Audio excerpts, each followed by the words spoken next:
before I address all of you. And so I'm going to say a few words because I want you to know that I did hear you. I heard you throughout this trial. I heard you today. And the message that I'm going to send today, I hope will bring you peace. I hope will bring you some healing. And I hope will allow you to move forward and move on. I was specifically struck by your mother's words, Corinna, when she said that she was going to take back her life today. And I hope that you all, when you leave here, can take back your life. When you speak it, you can speak it into existence. You can take back your power. You can take back your shame. Because none of you should feel ashamed for anything that was done to you. No one is able to conceptualize, least of all me, the irreparable harm that Mr. Chasen has done to you all. And I am not going to refer to you as victims. I am not going to refer to you as survivors, because to do so puts you in a box and doesn't allow you to do what you want to do, which is to take back your life.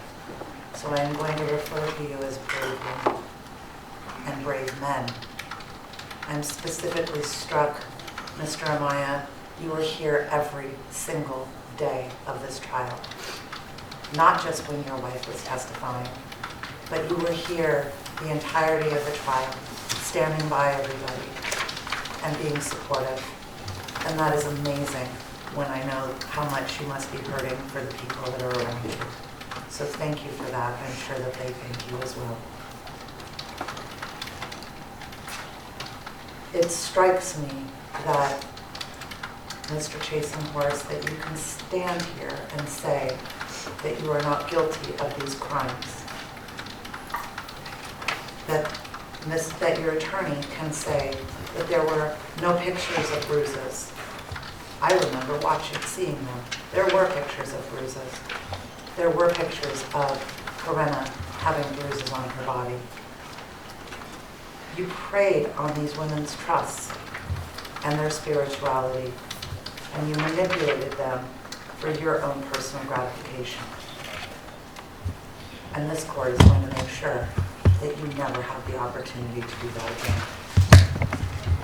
By virtue of the verdict of the jury and in accordance with the laws of the state of Nevada, the court does now sentence you on count one to a period of time of a minimum of life with the possibility of parole, with eligibility for parole beginning when a minimum of 25 years has been served. On count two, life with the possibility of parole with eligibility for parole beginning when a minimum of 25 years have been served, to run consecutive to count one, or concurrent, Count three, life with the possibility of parole with eligibility for parole beginning when a minimum of 25 years have been served, to run concurrent to count one. Count five, life with the possibility of parole with eligibility for parole beginning when a minimum of 25 years have been served, concurrent to count one.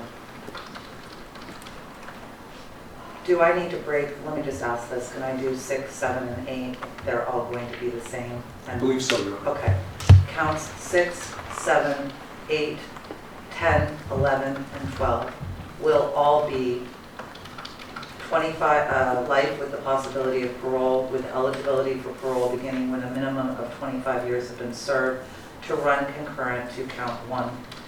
I agree with the state that it is very important that each one of the women who spoke here today have their own sentence. For that reason, all of the counts that were related 1, 2, 3, 5, 6, 7, 8, 10, 11, and 12 related to Corinna Leon LaCroix.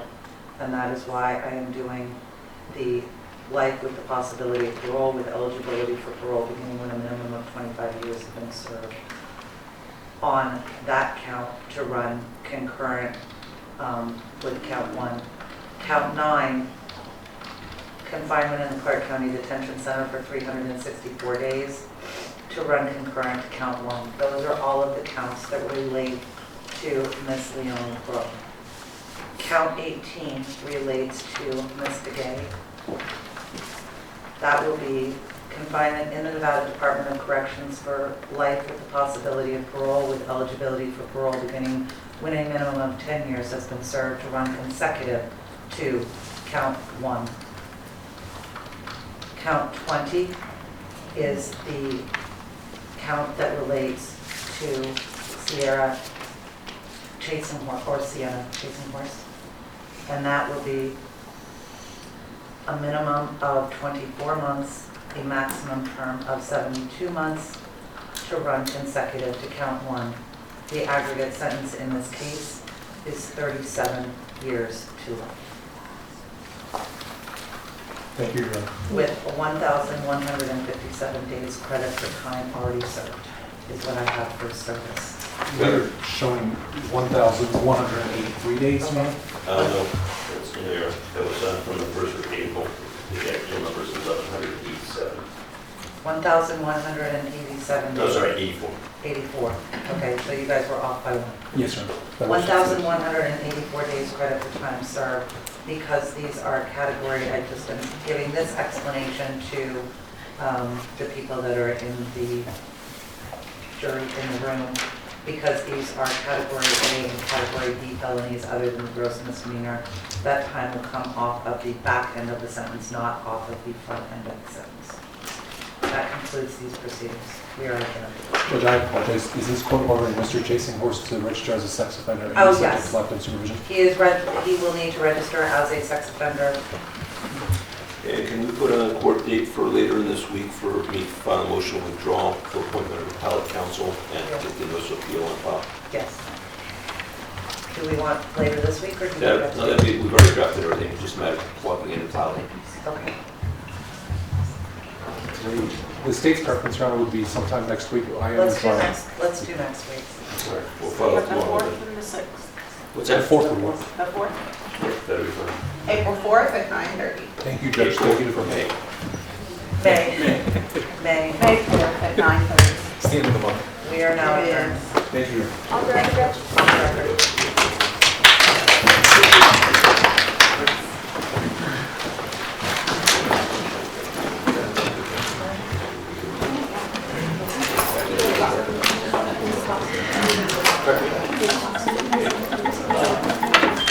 For purposes of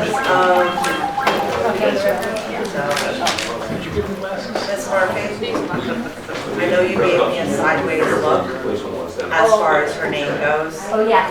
Because of the writ that came down, the court felt that it was appropriate to, and we got it cleared with her, so that's the reason. Got it. Okay, thank you so much.